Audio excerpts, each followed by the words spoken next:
Shalom. Kita lanjut dari pelajaran sebelumnya. Kita sedang bahas penyelenggaraan penebusan Allah yang terkandung di dalam 42 tempat dalam perjalanan di padang gurun. Mari coba kita hafal 5 tahap perjalanan di padang gurun. Pertama, Sukot sampai padang gurun Sinai. Lalu tahap kedua, dari padang gurun Sinai sampai Ritma 14. Tahap ketiga, dari Rima sampai Kadesh. Keempat, sementara kita bahas 32 sampai 37.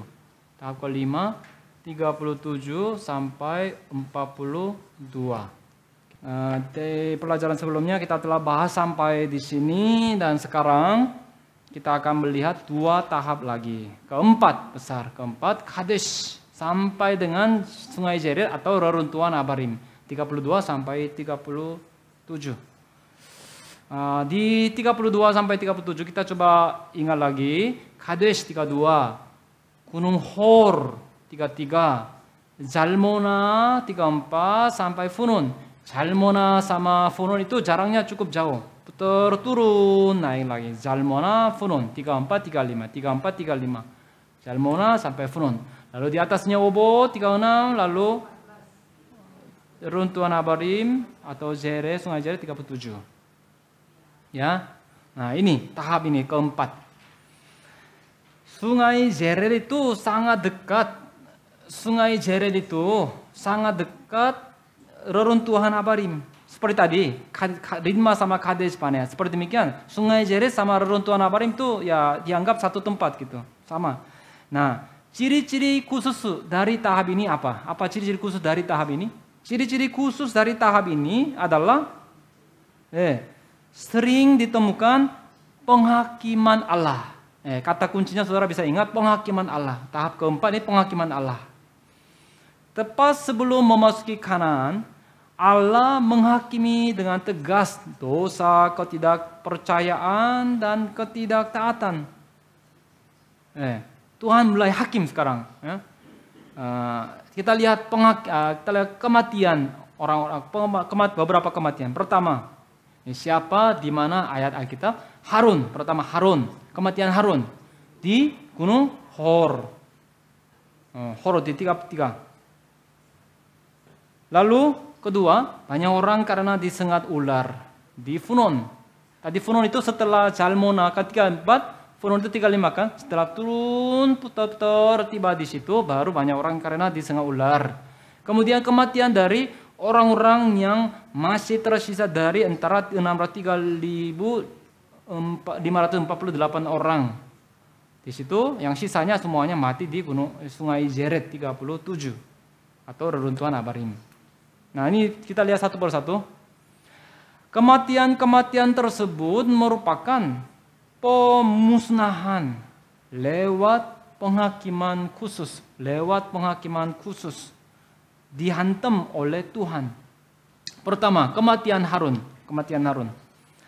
Tahun kematian Harun 1407. 1407 bulan 5 tanggal 1 bulan 5. Bilangan 33 ayat 38. Ini terkandung arti yang sangat mendalam dan sangat luar biasa. Ini dibahas di buku ke-6. Nah, ini luar biasa tentang kematiannya. Ini ditekankan di Alkitab sengaja. Kalau tentang kematian Musa, kematian Miriam, tidak begitu. Kalau Miriam, bulannya saja disebut. Bilangan tadi kan sudah lihat kan, bilangan 21. Kalau Miriam bulan, kalau Musa tidak disebut, ya kan? Tapi Harun, Harun tanggal kematiannya disebut tanggal 1 bulannya ke-5. Aneh kan? Kenapa sih? Kenapa Tuhan mau ada apa? Tuhan mau kasih tahu apa? Oh, Harun ini siapa? Ya memang salah satu pemimpin di padang gurun, tapi yang lebih penting apa? Kenapa? Oh, karena kematiannya sebagai imam besar. Nah, ini nanti bisa bahas. Nah, Jadi tanggal 1 bulan kelima tahun ke-40 Exodus. Lalu umat Israel masuk ke Kanaan di bulan yang pertama di tahun 1406 sebelum Masehi. Yaitu tahun ke-41 Exodus. Jadi seperti ini ya saudara. Tanggal 1 bulan yang kelima. Bulan 6, bulan 7, bulan 8, bulan 9, 10, 11, 12, dan berikutnya bulan pertama tahun berikutnya. Jadi total 1, 2, 3, 4, 5, 6, 7, 8. 8 bulan sebelumnya Harun mati. Setelah Harun mati, 8 bulan kemudian umat Israel masuk ke Kanaan. Sangat kasihan. Setelah Harun menderita selama 40 tahun lamanya, ia mati tepat 8 bulan sebelum masuk ke Kanaan. Kedua, kita lihat kematian banyak orang, kematian banyak orang karena peristiwa ular tedung. Dari Zalmona 34 sampai ke Funon 35, sebenarnya sudah ada jalan yang mudah dari Zalmona, Funon. Ada jalan yang pintas, yaitu dengan melewati tanah suku Edom dan langsung naik ke jalan raya bagi raja. Tapi suku Edom tidak mau membukakan jalan bagi umat Israel. Akhirnya umat Israel harus berputar turun sampai ke Ezion Gebel. Ini di sini langsung bisa masuk, tapi tidak diizinkan sehingga putar-putar sampai ini Ezion Gebel. Nah, naik. Ya, ini Ezion Gebel. Ezion Gebel. Geber. Nah, ini. Terus sebenarnya dari langsung bisa masuk. Dari Zalmona 34 sampai Funon. Zalmona, Funon. Langsung bisa melewati tanah suku Edom. Tapi mereka tidak membukakan jalan bagi umat Israel sehingga putar lumayan jauh kan, luar biasa. Sampai ke Ezion Gebel. Ezion Gebel sini naik lagi. Sambil mereka menempuh jalan yang pertama jauh, yang kedua sulit, yaitu pegunungan Seir dan padang pasir Araba, mereka mengeluh. Waktu itu mereka bukan hanya mengeluh tentang jalan saja, yang lebih fatal lagi nih. Mereka juga mengeluh tentang mana sambil berkata bahwa itu adalah mana makanan hambar. Bilangan 21. Ayat 4 sampai 5. Nah, kita harus ingat ini saudara. Keluhan dan komplain merupakan tindakan yang menumpahkan segala kasih karunia yang sejauh itu diterima. Bagaimana cara yang mudah untuk menumpahkan kasih karunia yang sejauh ini yang kita terima? Caranya apa? Komplain dan mengeluh. Allah mengirim ular tedung untuk menyengat orang-orang yang mengeluh. Tapi saudara, kalau mengeluh disengat ular kan mati kan, tapi Tuhan penuh belas kasihan. Maka coba kita lihat tabel ini. Akhirnya disuruh ini, coba. Bayangan di Perjanjian Lama, karena penggenapan di Perjanjian Baru. Dikatakan di ayat Bilangan 21 ayat 8 dan 9. Buatlah ular tedung dan taruhlah itu pada tiang. Itu digenapi menjadi gambar, menjadi bayangan dan menjadi dikatakan di Perjanjian Baru. Di Yohanes pasal 3, 14 sampai 16. Lalu Yohanes 12 ayat 32. Nah ini dikatakan demikian juga anak manusia harus ditinggikan. Apabila aku, Yesus kan, aku ditinggikan dari bumi, ditinggal dari bumi. Lalu dikatakan juga, setiap orang yang percaya padanya, tidak binasa melainkan beroleh hidupnya kekal, hidup kekal. Kalau ini setiap orang yang melihatnya. Kalau perjanjian lama memang benar-benar lihat saja. Tapi Yesus menggantikan ayat ini menjadi percaya untuk menerapkannya kepada dirinya, untuk bersaksi kepada dirinya, melihat dan percaya, itu ya. Hari ini jika kita percaya Yesus Kristus yang ditinggikan di salib dan lahir kembali, kita memperoleh hidup yang baru. Ketiga, kematian. Kita lihat kematian dari orang-orang yang masih tersisa di antara 3.548 orang. Nah, tempat di mana peristiwa tersebut terjadi adalah reruntuhan Abarim. Jadi arti reruntuhan Abarim adalah jalan reruntuhan. Artinya ini berkesan negatif. Hati pun saudara bagaimana? Jika saudara harus menempuh jalan yang rusak dan ada berumput-rumput dan baru belok. Kalau itu kan hatinya juga tidak tenang dan tidak baik kan. Tapi kalau saudara menempuh jalan raya sudah diratakan, bersih, kiri kanan ada batu-batu yang didirikan dengan indah, kan hatinya lebih gembira kan. Jadi jalan reruntuhan. Artinya ini berkesan negatif. Karena pasukan-pasukan yang masih tersisa sampai saat itu mati dibunuh oleh tangan Tuhan di situ. Tapi tempat tersebut juga disebut sebagai dengan kesan yang positif. Reruntuhan Abarim ada dipakai dengan makna yang positif. Yaitu Bilangan 21 ayat 11. Bilangan 21 ayat 11.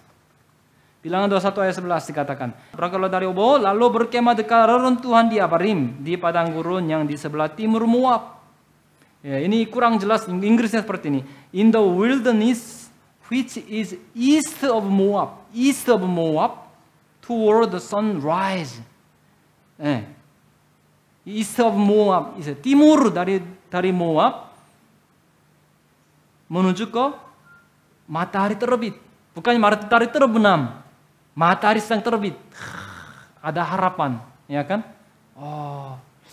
Runtuhan Abarim, tapi masih ada mulai harapannya.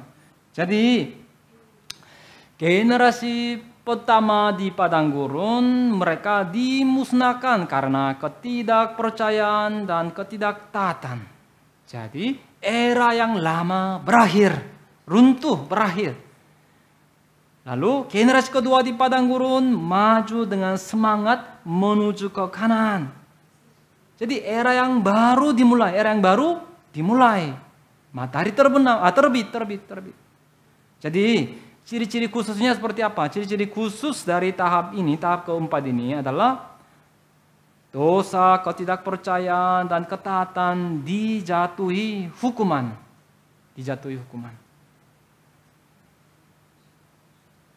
Maka saudara, kita tidak bisa masuk ke surga dengan membawa dosa, kejahatan. Semuanya harus dibuang. Sang penulis buku Sejarah Penebusan pernah berkata bahwa sebelum masuk ke surga, jika ada sebutir kacang yang kita curi atau ambil tanpa izin makan pun harus kita semuanya dimuntahkan, ditobatkan gitu. Jadi, hal yang kecil pun harus semua ditobatkan. Nah, yang kita lihat terakhir kelima. Tahap kelima, dari Sungai Zered sampai Gilgal. Tadinya berputar-putar kan penghakiman, mati. Ya, tadi Gunung Hor harus mati. Lalu Salmona kemudian di Funon banyak orang mati disengat ular kan. Lalu saudara coba gambarkan di dalam otaknya, kepalanya ini. Harun di Gunung Hor harus mati, putar-putar makanan mananya hambar, kemudian jalannya sulit, mengeluh disengat ular semuanya. Tapi Tuhan tetap kasihan berikan jalan yang baik. Lihatlah, teduh ditinggikan. Tapi mereka masa sih nggak lihat, akhirnya mati. Yang tersisa pun di Gunung Sinai, Sungai Zered, semuanya mati dihantam Tuhan. Nah, lewat ini apa yang Tuhan kasih tahu kepada kita? Oh, manusia lama kita harus dibuang, bukannya kita harus mati gitu. Hari ini pun kalau perjanjian lama kan sekali dosa pasti dihantam dan dibalas dan mati. Di perjanjian baru ada kasih karunia Tuhan Yesus. Yesus memikul semua dosa kita asal kita sadar dan bertobat menjadi manusia baru. Ya kan? Sekarang tahap terakhir, Sungai Zered 37 sampai Gilgal 42. Coba lihat di sini. Coba kita baca sama-sama 3 2 1. Reruntuhan Abarim, Dibon-Gad, Almon Dibelataim, Abarim, dataran Moab, Gilgal 37 sampai 42. Nah, tahap ini ciri-cirinya apa? Ciri-ciri khusus. Tahap ini adalah tahap yang penuh semangat. Yang mana generasi kedua di padang gurun berbaris maju dengan gagah. Nah, ini seperti udah perangnya udah selesai, agak capek tapi udah menang, sedang pulang kembali gitu ya, dengan gagah gitu ya, gagah. Di Sungai Zered, Reruntuhan Abarim, generasi pertama di padang gurun semuanya mati tadi ya, mati. Tempat ini menjadi tempat di mana generasi kedua menggantikan generasi pertama. Generasi pertama di padang gurun memperlihatkan kepada kita apa, saudara? Atribut manusia lama kita yang jatuh dalam dosa. Jadi kita haruslah menjadi manusia baru. Baru kita bisa berbaris maju dengan gagah menuju ke Kanaan. Nah, Dibon-Gad. Pertama, Dibon-Gad. Reruntuhan Abarim 37, kemudian berikutnya Dibon-Gad kan 38, tempat perkemahan 38. Dibon-Gad artinya merindukan dengan sungguh-sungguh. Nah, nama-nama tempat itu sangat cocok kan, saudara, sesuai kehendak Tuhan kan. Merindukan dengan sungguh-sungguh. Dibon-Gad. Gad itu karena di kemudian hari suku Gadnya ambil tanah ini, maka Gad. Dibon artinya ya, merindukan dengan sungguh-sungguh. Di saat itu pastilah umat Israel penuh dengan kerinduan yang sungguh-sungguh dan pengharapan yang sungguh-sungguh. Kerinduan tentang apa? Mereka ini ingin cepat-cepat masuk ke Kanaan dengan hidup-hidup. Bagi saudara, apakah ada hati yang merindukan untuk masuk ke tanah Kanaan, kerajaan surga dengan hidup-hidup? Amin. Nah, kalau amin berarti bagi saudara sudah tiba sampai Dibon-Gad. Ya, Dibon-Gad. Ya. Hari ini kita pun jika kita penuh pengharapan akan kedatangan kembali, kita bisa menang atas kehidupan padang gurun yang sulit. Jika penuh pengharapan akan kedatangan kembali, kalau sudah penuh pengharapan akan kedatangan kembali, berarti Tuhan sudah datang kembali dengan iman. Kalau karena terlalu rindu, akhirnya Tuhan sudah datang lewat firman gitu. Jadi sekarang berjalan bersama dengan Tuhan gitu ya. Nah, Dibon-Gad. Nah, berikutnya Almon Dibelataim. Almon Dibelataim 39. Almon Dibelataim. Bukan Amon ya, Almon Dibelataim. Artinya menyembunyikan gumpalan-gumpalan buah ara. Gumpalan-gumpalan buah ara seperti ini, gumpalan. Saudara tahu kan? Tekankan ini. Sehingga jadi diperas yang kecil gitu ya. Tekan. Apanya? Buah aranya. Padatkan gitu. Dan disembunyikan. Nama tempat sangat luar biasa. Menyembunyikan gumpalan buah ara. Ini sangat Almon Dibelataim. Almon berasal alam, artinya menyembunyikan. Nah, tanah Kanaan merupakan tanah yang tersembunyi. Tanah yang tersembunyi. Luar biasa, tanah yang tersembunyi. Debela. Dibelataim berasal dari Debela. Gempalan buah yang ditekankan. Nah, tanah Kanaan adalah tanah yang berlimpah dengan apa? Susan madu serta berlimpah buahnya, buah aranya. Buah aranya banyak sekali. Bilangan 13 ayat 23, 1 Raja-Raja 4 ayat 25. Jadi umat Israel sangat mendambakan untuk bisa segera masuk ke Kanaan secepat mungkin. Tapi bersama dengan itu pula, hati dan badan mereka seperti apa?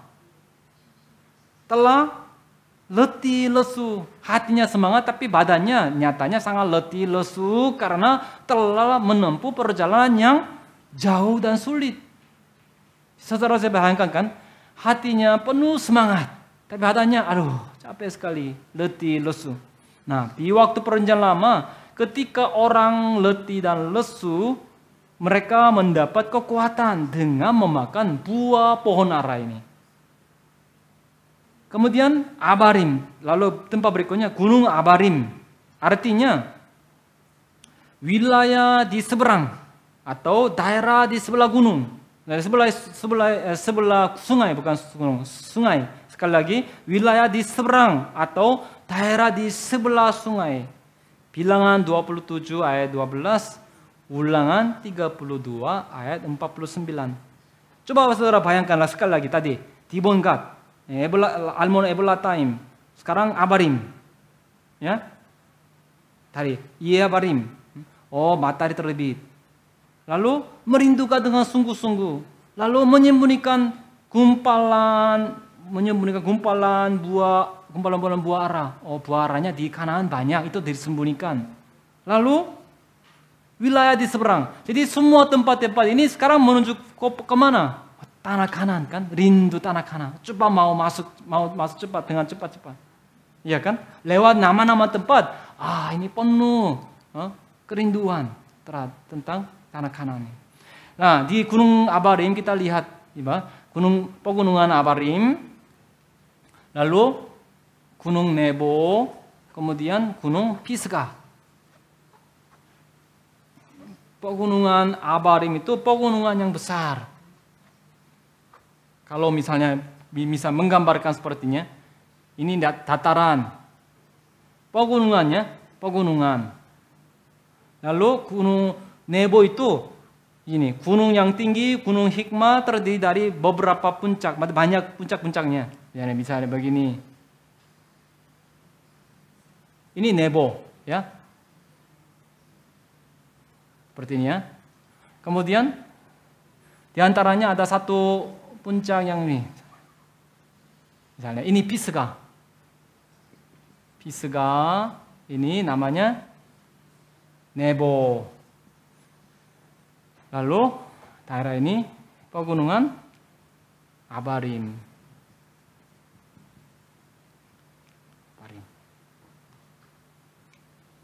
Nah, Allah menyuruh Musa untuk naik ke puncak Gunung Pisgah dan memperlihatkan kepadanya seluruh tanah Israel. Bisa lihat kan? Seluruh tanah Israel, semuanya bisa terlihat. Ini sekarang, kalau ini kan ini Sungai Yordan, ya kan? Hai.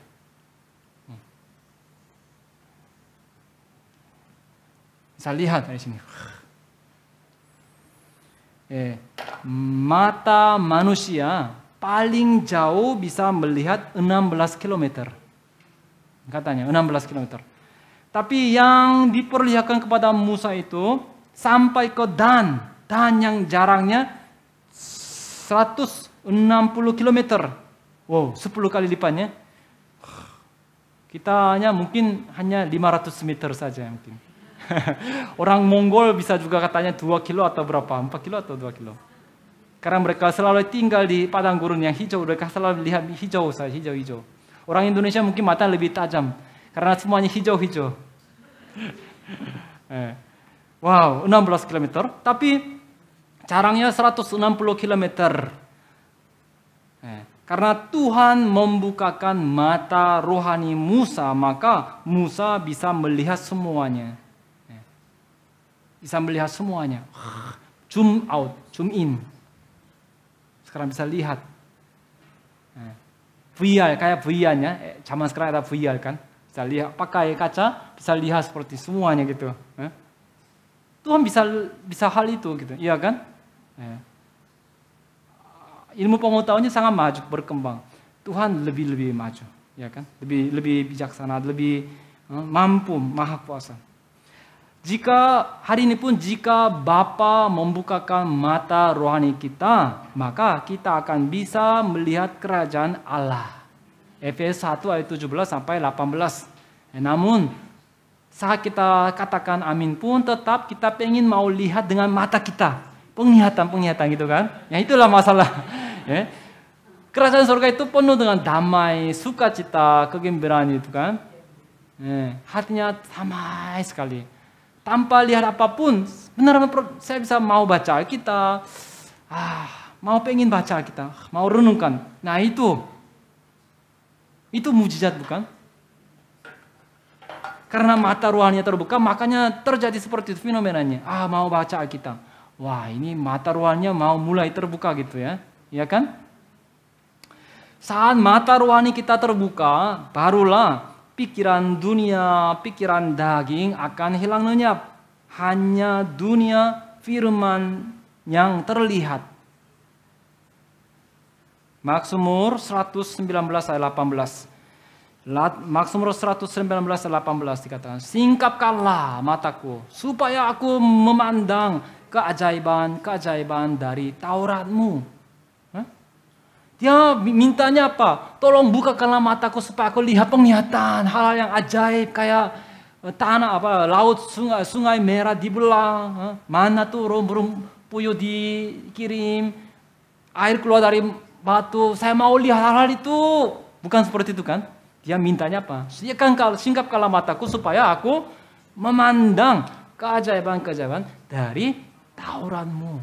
Aku mau sadar firman Tuhan. Tolong bukakan mataku. Wah ini luar biasa bukan?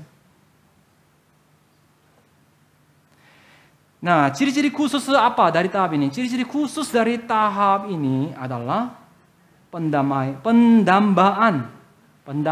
dan kerinduan akan tanah Kanaan.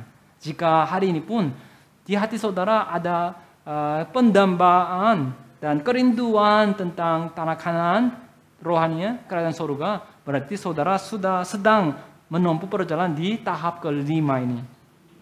Kesimpulan, perkemahan ke-41, dataran Moab. Di antara tahap kelima, terakhirnya kita lihat perkemahan ke-41, dataran Moab. Tempat perkemahan pertama di padang gurun adalah namanya apa? Sukot.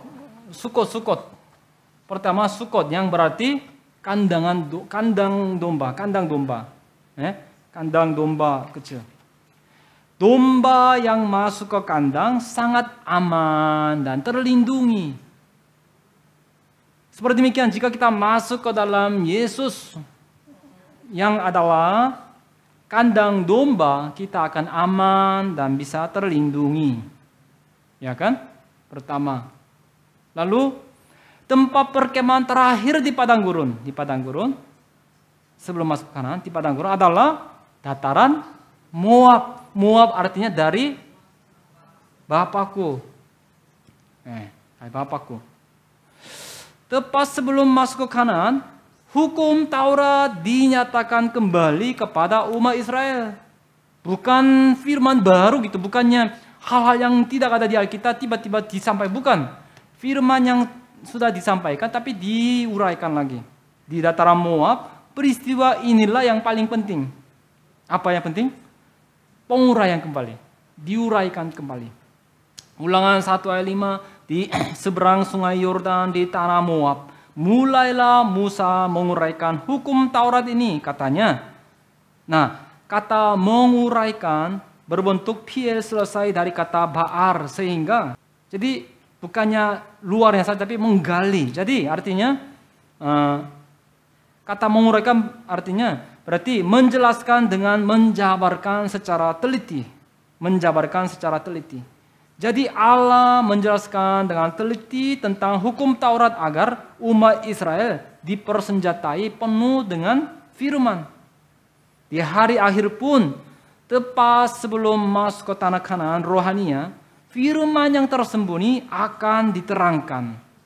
Makanya dikatakan di Wahyu 10 ayat 11, dinubuatkan oleh Yohanes bahwa setelah makan gulungan kitab kecil itu harus dinubuatkan kembali, dinubuatkan lagi. Ia harus bernubuat, gitu. Harus bernubuat. Lalu di Yakobus 1 ayat 17 dikatakan tentang sumber firman kasih karunia, firman yang diberkati, firman kasih karunia, yaitu dikatakan datangnya dari atas, diturunkan dari Bapa segala terang. Jadi semakin dekat hari akhir, kita haruslah tetap berpegang pada kebenaran yang telah kita terima dan yakini. Amin. 2 Timotius 3 ayat 14. Tapi hendaklah engkau tetap berpegang pada kebenaran yang engkau terima dan engkau yakini. Nah, perkemahan yang terakhir yang ke-42 adalah Gilgal di tanah Kanaan. Gilgal artinya segala air Mesir telah digulingkan, hilang lenyap gitu, digulingkan. Umat Israel memegang tulang Yusuf, lalu tiba di Gilgal tanggal 10 bulan yang pertama tahun ke-41 Exodus. Yosua 4 ayat 19. Jika lihat silsilah di Matius pasal 1 ada total 42 generasi. Berapa? 42 generasi. 14 kali 3, 42 generasi termasuk Yesus. Tapi nyatanya hanya dicatat 41 generasi saja. Jadi kita haruslah menerima firman yang datang dari Allah yang ada di atas. Lalu kita harus bertumbuh sampai mana? Sampai kepenuhan Yesus Kristus Yesus. Menjadi satu dengan Yesus. Dan dengan demikian kita kalau menjadi satu dengan Yesus, lalu kita masuk ke kerajaan surga.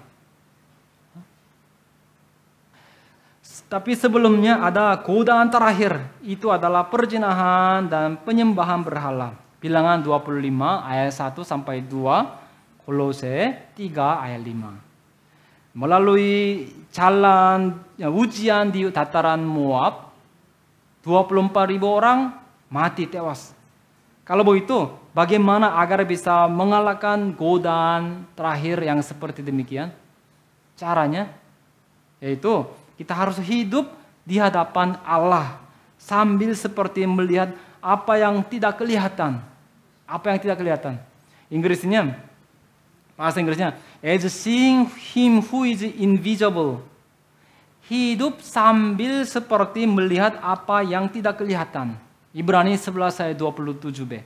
Musa dia tahan dalam penderitaannya seolah-olah dia sedang melihat Allah yang tidak kelihatan, tapi dia anggap dia sedang melihat gitu. Nah, itulah iman, bukan? Yaitu kita harus setiap hari kita hidup dengan menyambut Allah dari orang yang hidup di hadapan diri kita.